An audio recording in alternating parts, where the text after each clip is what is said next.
හරි ඉතින් කොහොමද ඔයාලට ඉතින් අදත් අලුත් වීඩියෝයක් කරන්න හදන්නේ. ඉතින් අද වීඩියෝ එක ටයිටල් එක නම් මම දාලා තියෙනවා අරමුණක් නැති සමාජයක්.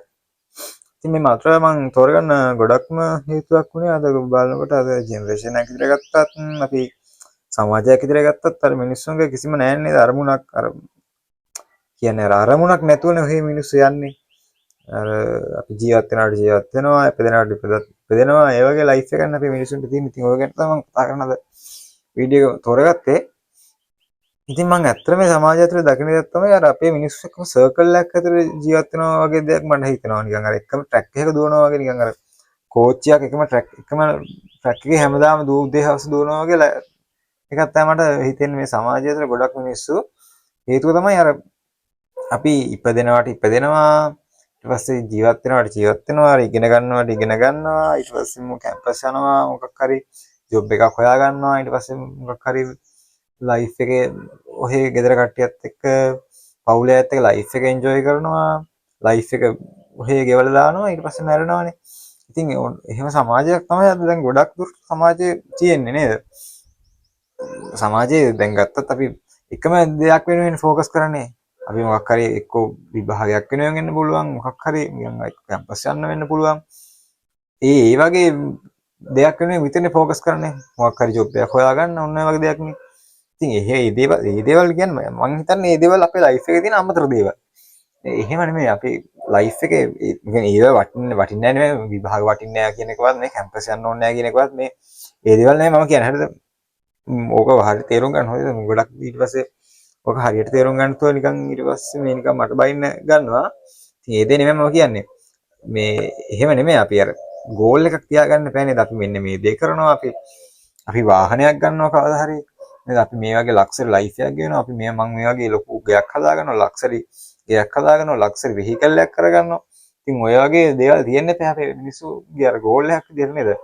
මොකද මේ පැජරෝ තියෙන්නේ, ලෑන්ඩ් ක්‍රූසර් මේ වගේ ලොකු ලක්සරි වාහන තියෙන්නේ නේද? රෝල්ස් රොයිස් වෙන්න පුළුවන්, බුගාටි, GTR වෙන්න පුළුවන්. ඔය වගේ වාහන තියෙන මිනිස්සුන්ට ගන්න නේද මේ තාක්ෂණයත් එක්ක ඉස්සරහට යනකොට අපි දේවල් අත්විඳින්න එපා නේද?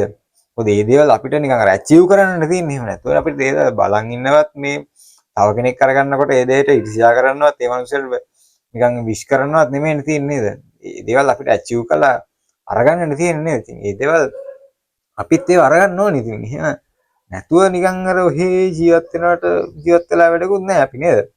ඉතින් එහෙම එකේ මේ අපි අර මේ සමාජයක් ඇතුලේ මේ මිනිස්සෙක් විදිහට නිකන් අර වෙනස් දෙයක් කරන්න බලන්න එපා අපි නේද? ඉතින් එහෙම කරන මිනිස්සුනේ ඉස්සරහට ලෝකෙ ඉස්සරහට යන්නේ නේද? නිකන් දැන් ලෝකෙ ගොඩක් ඉස්සරහින් මේ මිනිස්සුන්වත් මේ එකම ට්‍රැක් එකේ දුවපු මිනිස්සු නෙමෙයි අලුත් දෙයක් කරන්න හිතලා ඒ මිනිස්සු මොකක් හරි අලුත් දෙයක් කරලානේ මේ මිනිස්සු ඒ වගේ තැනකට ගෙහින් ඉන්නේ. ඉලෝන් මස්ක් වෙන්න පුළුවන්, බිල් ගේට්ස් වෙන්න පුළුවන්, මාක් සකර්බර්ග් වෙන්න පුළුවන්. ඒ වගේ මිනිස්සු අර අලුත් දෙයක් කරලා ඉස්සරහට ඒ වගේ තැනකට ගෙහින් ඉන්නේ. ඉලෝන් මස්ක් නම් ස්පේස් එක්ස් එක වෙන්න පුළුවන්, ටෙස්ලා එක වෙන්න පුළුවන්. දැන් එයාගේ තියෙන තවත් ගොඩක් දේවල් වෙන්න පුළුවන්. බිල් ගේට්ස් මයික්‍රොසොෆ්ට් එකකින් වෙන්න පුළුවන්. මාක් සකර්බර්ග් Facebook එකකින් වෙන්න පුළුවන්. ඉතින් ඒ වගේ දේවල් හින්දානේ ඒ වගේ දේවල් හදපු හින්දානේ මේ මිනිස්සු ඉස්සරහට ගිහිල්ලා තියෙන්නේ නේද? එහෙම නැතුව මේ මිනිස්සුත් හැමදාම මේ ඉපදිලා හිටන් මේ මිනිස්සුත් ඉගෙනගෙන කැම්පස් ගිහිල්ලා ජොබ් එකක් හොයාගෙන ඒ විදිහට ගත කරා නම් බාහිර සමහරට මේ මිනිස්සුන්ට ඒ වගේ ලයිෆ් එකක් නැති වෙන්න පුළුවන්. ඒ වගේ කෝටිපතියෙක් නොවෙන්න පුළුවන්. එහෙම වුණා නම් බාහිර අපිට අද Facebook නැති වෙන්න පුළුවන්. Microsoft කියන්නේ Windows නැති වෙන්න පුළුවන්. එහෙනම් ලෝකේ දැන් මේ ඊයේද කොහෙද ඉලෝන් මස්ක් ට්‍රිලියනපතියෙක් වුණා. ඉතින් එහෙනම් ඒ මිනිස්සයා ට්‍රිලියනපතියෙක් නොවෙන්න පුළුවන්. ඒ මිනිස්සයාගේ ওই ටෙස්ලා කියන වාහන තියෙන්න පුළුවන්. ඉතින් ඒ දේවල් නැති වෙන්න තිබ්බ මේ ඒ මිනිස්සුත් අර අපි වගේ එකම ට්‍රැක් එකේ දුවනවා. ඉතින් මේ මිනිස්සයා ඒක අවබෝධ කරගෙන ඒ මිනිස්සයා වෙනස් දෙයක් කරපු හින්දා මේ මිනිස්සයා ඒ වගේ තැනකට ගියේ. ඉතින් අපිත් ඒ වගේ වෙන්න ඕනේ. අපිත් ඒ වගේ වෙනස් දෙයක් කරලා නේද? සමාජයට අලුත් දෙයක් කරලා සමාජයේ වැදගත් දෙයක් කරලා අපිත් ඉස්සරහට යන්න ඕනේ. ඒතකොට තමයි අපිටත් නිකන් අර අලුත් දෙයක් කරා වගේ නිකන් අර මාර ගැම්මක් එන්නේ එතකොට තමයි නේද? දැන් හිතන්න මේ මිනිස්සු ගැන කොච්චර මිනිස්සු කතා කරන්නේ නේද? ඉතින් අපිත් ඒ වගේ වෙන්න ඕනේ. ඉතින් ඒ වගේ තමයි දැන් හිතන්න අපිට කවදාවත් දෙයක් බන්දේසියක තියලා නිකන් ප්ලේට් එකේ තියලා දෙන්නේ නැහැ නේද? අපේ මිනිස්සු ගොඩක්ම දිනනවා මේ නිකන් දෙනවනේ නේද? නිකන් දෙනවට ඔය කතාවට කියනවනේ මේ නිකන් දෙනවා නම් බලු පෙට්ටුණක් ගන්නවා කියලා නේද? ඉතින් ඉන්නේ වගේ જાතියක් තමයි මං හිතන්නේ අපි මිනිස්සු. මොකද හේතුව තමයි දැන් ඔය හිතන්නකෝ දැන් මේ දවස්වල ගොඩක් රජයට බයිනවනේ දැන් මේක. ඇත්ත ඉතින් ආර්ථික අර්බුදයක් තියෙනවා ඒත් එක්ක ඉතින් රටක් උනත් වැටලා තමයි තියෙන්නේ. ඉතින් ඒ ඇස්සෙත් මිනිස්සු රජයට බයිනවනේ. රජය يعني අර තනි මිනිස්සෙක් විදියට ගොඩ එන බලන්නේ නැහනේ. රජයට බයිනවා බඩු මිල වැඩි මේක වැඩි කියලා ඉතින් අර ඉතින් මෙහෙමයි ඉතින්. දැන් හිතන්නකෝ දැන් කවදාවත් ධම්මික පෙරේට බයිනවද බඩු මිල වැඩි කියලා? නෑනේ නේද? හිතන්න. දැන් හිතන්නකෝ මාසෙට දැන් හිතන්න මාසෙට ඔයාට තියෙනවා කියලා ආදායම ලක්ෂ 10ක් විතර තියෙනවා කියලා හිතන්න. මාසික ආදායම ලක්ෂ 10යි. ඉතින් ඔයාට අවුලක් නෑ නේද? බඩු මිල වැඩි වුණාට අවුලක් නෑ. පෙට්‍රල් ලීටර රුපියල් 1000 වුණත් අවුලක් නෑ නේද? ඔයාට මාසෙට ලක්ෂ 10ක් තියෙනවා. ඉතින් ඇත්තට ඔයාගේ ලයිෆ් එක ගෙවන්න. ඉතින් එහෙනම් ඔයා බයිනවද මේ රජයට කාටවත් බයිනවද නෑනේ. මොකද ඔයාට ඇති වෙන ලයිෆ් එක ගෙවන්න පුළුවන්. ඉතින් අපිත් ඒ වගේ වෙන්න ඕනේ නේද? තව කාටවත් බැනලා වැඩක් නැහැ නේ අපිට ඒ දේ මෙන්න අපිට මෙහෙම ජීවත් වෙන්න බෑ අපිට මෙහෙමයි කිය. මොකද ඒක තමන්ගේ අතේ තියෙන දේ තම කෙනෙක්ට ජීවිතේ අපේ ජීවිතේ හැඩගස්සලා දෙන්න බෑනේ නේද? රජයට වුණත් ඉතින් එහෙම හැම කෙනා වෙනුවෙන් මෙතින් හැම කෙනා බලන්න ඕනේ තනි මිනිස්සෙක් විදිහට බලන්න බෑනේ නේද? ඒ දේ අපි තේරුම් අරගෙන නිකන් අර දැන් ওই සහන ආධාර කියයි එක සහන ආධාර වෙනුවෙන් මිනිස්සු දැන් හිතන්නකෝ ඔය දැන් ඔය මොකක්ද තියෙනවා සමුද්‍රය කියලා මොකක්ද එක. ඉතින් ඔය ඕක සාමාන්‍ය ඔය වගේ දෙයක් හම්බෙන්න ඕනේ අර මේ ගමක අසරණ මිනිස්සෙක්ට නේද? අර එදා වේලවත් කන්න බැරි මිනිස්සෙක්ට මේ වගේ දේවල් හම්බෙන්න ඕනේ. හැබැයි අපේ මිනිස්සුන්ට නිකන් දෙනවනේ ඕක. අපේ මිනිස්සුන් මොකද ඒක දැන් මම ගොඩක් දකිනවා ඒක ගන්න ගොඩක් මිනිස්සුන්ට වාහන තියෙනවා, ගෙවල් තියෙනවා, බාග දෙයි මිනිස්සුන්ට වාහන 4-5ක් තියෙනවා. ඉතින් ඒ වගේ මිනිස්සුත් අරගන්න. ඉතින් ඒක සාධාරණ නෑ නේද? ඉතින් අපි අර ඒක සාධාරණ නෑ කියන්නේ අපි දෙය ගන්න අපි නිකන් දෙන හින්දා ඉතින් අපි එහෙම වෙන්න හොඳ නෑ අපිට හැමදේම නිකන්ම අරගන්න බලන්න හොඳ නෑ එහෙම වුණාන් පස්සේ නිකන් අර අපි නිකන් අර හිඟා කනවා වගේ නේද එහෙම වෙන්න එපා අර අපිත් මේ ඒක ඒ මනුස්සය වටින මනුස්සයෙක්ට ඒක හම්බුනා නම් ගොඩක් කොච්චර වටිනවද බලන්නකො නේද එහෙම ඉතින් අර හැමදේම නිකාම්ම දෙනකම් බලන් ඉන්නත් එපා එහෙම වුණාන් පස්සේ නිකන් ඒක අපිටත් නිකන් මේකක් ඒක ඒ දෙන මනුස්සයටත් මේක නිකන් මොකක්ද ඒක නේද හිතන්නකෝ දන්සලක් එහෙම දෙනවා කිව්වොත් අපේ මිනිස්සු කොච්චරනම් ඉන්න ඒක මං කියන දන්සලක් දෙනවා හොඳ වැඩක් හරිද ඒක පින් මේ හම්බෙන වැඩක් ඒක මං හොඳ වෙන්නේ නැහැ කියන්නේ නැහැ හැබැයි ඒක අපි හිතන්නකෝ අපේ මිනිස්සු නොකා නොබිය ඕක නොකා නොබී එතන ගිහිල්ලා තවත් පාර්සල් අරගෙනත් එනවනේ එක්ක ගෙදර ඇවිල්ලා කන්න වෙන්න පුළුවන් ගෙදර මිනිස්සුන්ට කියා ඉතින් එහෙම කරන්නේ හොඳ නෑ නේද අපි එහෙම එකෙන් ඉතින් අර එහෙම කරන එක නිකන් අර අපේ ක්වොලිටි එකක් නැති වැඩක් නේ ඒ වගේ දේවල් කරන්න හොඳ නෑ ඉතින් ඒත් එක්කම තව ගොඩක් දේවල් ඉතින් අපේ මිනිස්සු නේද මේ මන් දන්නේ ඇයි කියන්නේ ඉතින් මෙහෙම මේ අපි එහෙම වෙන්න හොඳ නෑ මම කියන්නේ මේ අර අපි ගෝල් එකක් තියාගන්නවා අපි මෙන්න මේ දේ කරනවා මම කවදා හරි මෙන්න මේ ටාගට් එකට යනවා මම මෙන්න මේ දේ කරනවා කියලා එහෙනම් ගෝල් එකක් තියාගත්තොත් තමයි ඔයාට අඩුම දැන් හිතන්නකෝ මම ඔයා කවදා හරි GTR එකක් ගන්නවා කියලා හරි හිතේ තියාගත්තොත් ඔයාට ත්‍රී වීල් එකකට හරි යන්න පුළුවන් වෙන්නේ මේ දේ හිතාගත්තොත් තමයි එහෙම නැතුව ඔයාට කවදාවත් මේ දේ අචීව් කරගන්න බෑනේ නේද ඉතින් ඒක මම හිතනවා ගොඩක් දුරට මේ අපිට වරදින්න හේතුවත් ඒක හරිද අපි අර ගෝල් එකක් නැතුව ඉස්සරහට යන්න හොඳ නැහැ කවදාවත් මිනිස්සෙක් විදියට අපි හැමදාම ගෝල් එකක් තියාගෙන අපේ ලයිෆ් එකේ අපි එන්ජොයි කරන්න ඕනේ අපි ඒ දේ වෙනුවෙන් මහන්සි වෙන්න ඕනේ නේද ඒ හිතන්න ගෝල් එකක් තියාගත් ගෝල් එකක් වටිනවනේ අපිට නේද ඔයාට කවදා හරි ලක්ෂර ලයිෆ් එක එන්ජොයි කරන්න පුළුවන් ඒ වගේ ගෝල් එකක් තියාගත්තාම මම කවදා හරි ප්‍රකෝටිපතියෙක් වෙනවා මම මෙන්න මේ වගේ දෙයක් කරනවා මෙන්න මේ විදිය වෙනවා කියලා බර තියාගන්න එහෙම නැතුව ඉතින් අපිට වැඩක් නෑ නේද මිනිස්සෙක් විදියට ඉතින් ඒ වගේ තමයි ඔය දැන් මේ සමාජය ඇතුලේ මම ගොඩක් හොඳට මිනිස්සෙක්ට මේ මිනිස්සෙ මොකක් කරද දෙයක් ගත්තාම පස්සේ මේ මිනිස්සයා දැන් වාහනයක් වෙන්න පුළුවන් ගෙයක් හදුවා වෙන්න පුළුවන් මේ මිනිස්සුන්ට බයින එක කරන්නේ මේ මිනිස්සයා මේක මෙන්න මෙහෙමයි අරගත්තේ ඒවා කුඩු සල්ලි ඒවා වංචා කරලා හොයාගත්ත සල්ලි එහෙම නෙමෙයි අර මේ මිනිස්සයා ගත්තා නම් ඒ මිනිස්සයා අපිත් මේ මිනිස්සයාට ඒක විශ් කරලා හිටන් අපිත් ඒ දේ උනේ මහන්සි වෙනවා අපිත් මේ වගේ දෙයක් කරන්න අපිත් මේ වගේ දෙයක් කරන්න මේ කවදා හරි අපිත් මේ වගේ දෙයක් කරනවා කියලා හිතා ගන්න ඕනේ නේද එහෙම වුණොත් තමයි අපිට ජීවිතේ ඒ දේවල් සාර්ථක කරගන්න පුළුවන්.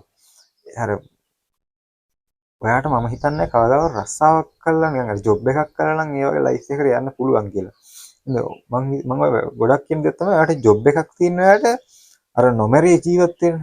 අර එදිනදා ඔයාගේ තියෙන අවශ්‍යතා සහ උවමනා ඉෂ්ට කරගන්න පුළුවන් විදිහට තමයි ජොබ් එකක් තියෙන්නේ මම නම් දකින්නේ. නිකන් අර නොමැරී ජීවත් වෙන්න නේද? ඔයාලා කාලා බීලා ඉඳලා ඒ ලයිෆ් එකේ ඉන්න තමයි මම නම් දකින්නේ ජොබ් එකක් කළා. මේ ඔයා මොකක් හරි බිස්නස් එකක් වෙන්න පුළුවන් මොකක් හරි ව්‍යාපාරයක් පටන් ගන්නවා. අන්න ඒකෙන් ඔයාට පුළුවන් කවදා හරි ඔයාට ඔයාගේ ලයිෆ් එකේ ඔයා හිතන තැනට යනවා. වාහනයක් ගන්න වෙන්න පුළුවන්, ලොකු ගෙයක් ගන්න වෙන්න පුළුවන්. ඒ වගේ තැනකට යන්න පුළුවන් ඔයාට බිස්නස් එකේ ඔන්ටර්ප්‍රනර් කෙනෙක් විදියට. ව්‍යවසායකෙක් විදියට තමයි ඔයා වැඩ කරන්න ඕනේ. එතකොට තමයි ඔයාට මේ අර ලොකු ලක්ෂරි ලයිෆ් එකක් ගෙවන්න පුළුවන්. ඉතින් ඒ වගේම තමයි මේ ඔය මොකද්ද මේ ව්‍යවසායක ගත්තොත් එහෙනම් මේ ජොබ් එකක් කියන්නේ එහෙමයි. ජොබ් එකක් කරන්න එපා කියන්නේ නැහැ මම කවදාවත්. හරිද? ජොබ් එකක් කරන්න. හැබැයි ජොබ් එකක් කරන ගමන් ඔයා බිස්නස් එකක් පටන් ගන්න බලන්න නේද? එහෙම වුණොත් තමයි ඔයාට ජොබ් එක කරන්න එපා කියලා නෙමෙයි මම. හරිද? ජොබ් එකක් කරන ගමන් ඔයා පොඩි බිස්නස් එකක් පටන් ගන්න. පොඩි මොකක් හරි බිස්නස් එකක් පටන් ගන්න. මේ බිස්නස් එක පටන් අරගෙන ඒක සක්සස් කරගන්න ගමන් ඔයා ජොබ් එකක් කරන ඒ දෙකම කරන්න. එතකොට ඔයාට ජොබ් එකනුත් ගාණක් හම්බෙනවා. ඔයාගේ බිස්නස් එකනුත් ගාණක් හම්බෙනවා. ඉතින් ඒ වගේ අපි අලුත් දේවල් කරන්න බලන්න ඕනේ නේද? හැමදාම නිකන් ට්‍රැක් එකේ ජොබ් එකක් කර කර ඉන්න ඕනේ නෑනේ. එහෙම නහම තමයි අපිට අර මේ අපිට කියලා දෙයක් කරගන්න බැරි. ඉතින් මේ මම ඔය ගොඩක් දකින්න තමයි කවදාවත් ජොබ් එකක් කරන්න මම නම් දකින්නේ මේ ඔයා හිතන වගේ ලයිෆ් එකකට යන්න පුළුවන් ඒ කියලා. නිකන් අරක ජොබ් එකක් කරනවා කියන්නේ මේ නිකන් ඔයා අර තවත් මිනිස්සෙක්ගේ නිකන් අර ටාගට් එකක් වෙනුවෙන් ඔයා උදව් කරන එක නෙමෙයි ඔයා කොටස් කරුවෙක් වෙන එක නේද? දැන් ඔය ජොබ් එකක් කරන සාමාන්‍යයෙන් මොකක් හරි බිස්නස්මන් කෙනෙක්ගේ මොකක් හරි මේ තැනකනේ නේද? මොකක් හරි බිස්නස් එකකින් වැඩ කරන්නේ. මේ බිස්නස් එකේ බිස්නස්මන් ඒ බිස්නස් එකේ අයිතිකාරයාගේ මොකක් හරි ගෝල් එකක් තියෙනවා වෙන්න පුළුවන්. හිතන්න ඔයාට තියෙනවා මොකක් හරි ලක්ෂරි ලයිෆ් එකක් ගෙවනවා. එයා මොකක් හරි ලක්ෂරි ගියක් හදනවා, ලක්ෂරි වෙහිකල් එකක් ගන්නවා වගේ එයාටත් අදහසක් තියෙනවා. ඔයා එතෙන්ට ගිහිල්ලා ඔයා ඒ ජොබ් එක කරන එකෙන් කරන්නේ ඒ මනුස්සයාගේ ටාගට් එකට යන මේ කොටස් කරුවෙක් වෙන එකනේ. හැබැයි ඒකෙන් ඔයාට කවදාවත් ඔයාට ඒ වගේ දෙයක් අරගන්න හම්බෙන්නේ නැහැ නේද? ඉතින් ඒ වගේ හින්දා මේ තවත් මිනිස්සෙක්ගේ මේ හීනෙක කොටස් කරුවෙක් වෙන්න එපා. ඔයාගේ හීනෙක ඔයාම කොටස්කාරයෙක් කියලා වැඩ කරන්න. එහෙම මේ නිකන් අර තව මිනිස්සෙක්ට නිකන් අපි ඕනේ නැහැ නේද? තව මිනිස්සෙක්ගේ යටතේ වැඩ කරලා නිකන් අර මේ පහල්කම් කරන්න ඕනේ නැහැ නේ මිනිස්සයාට නේද? ඔයාගේම ලයිෆ් එක එන්ජොයි කරන්න. අර ඔයාගේම ටාගට් එක වලින් ඔයා වැඩ කරන්න. අපිට මොකද අපේ ටාගට් එකෙන් තව කවුරුත් අපිට වැඩ කරලා දෙන්නේ නැහැ නේද? අපි වෙපෑ වැඩ කරන්න අපේ ටාගට් එකක් වෙනුවෙන්. මොකද මේ ඉලෝන් මස්ක් කවදාවත් කවුරුත් වැඩ කරලා උදව් කරලා දුන්නේ නැහැ නේද? මේ මනුස්සයාගේ උත්සාහයෙන් නිදි මරාගෙන වැටිලා නැගිටලා ඒ දේවල් කරගෙන මේ මනුස්සයාගේ දැන් තියෙන ලයිෆ් එකට ගිහිල්ලා තියෙන්නේ. මේ මනුස්සයාගේ අචීව්මන්ට්ස් වලට ගිහිල්ලා තියෙන්නේ නේද? ඒ මනුස්සයාට කොච්චරනම් අපහාස කරාද? මේ මනුස්සයා කොච්චරනම් වැට්ටුවද? නේද? ඒ දේවල් ගණන් ගත්තේ නැහැ නේ මේ මනුස්සයා ඉස්සරහට ගියානේ. ඉතින් අපි උත්සාහවන්තව අර අපේ උත්සාහය සහ තියෙනෝනේ අපි අර කට්ට කාගෙන යන්න තියෙනෝනේ බැටර් ගතිය තියෙනෝනේ මොකක් හරි දෙයක් වෙනුවෙන් යන්න නේද?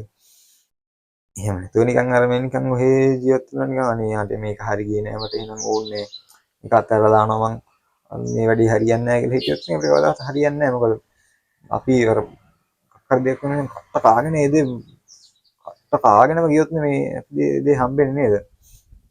අනික අපිට දෙයක් ඕන නම් අපි දේ අරගන්න ඕනේ මොන විදියෙන් හරි හොඳින් හරි නරකින් හරි අරගන්න ඕනේ නේද? මොකක්ද අපි එහෙමයි.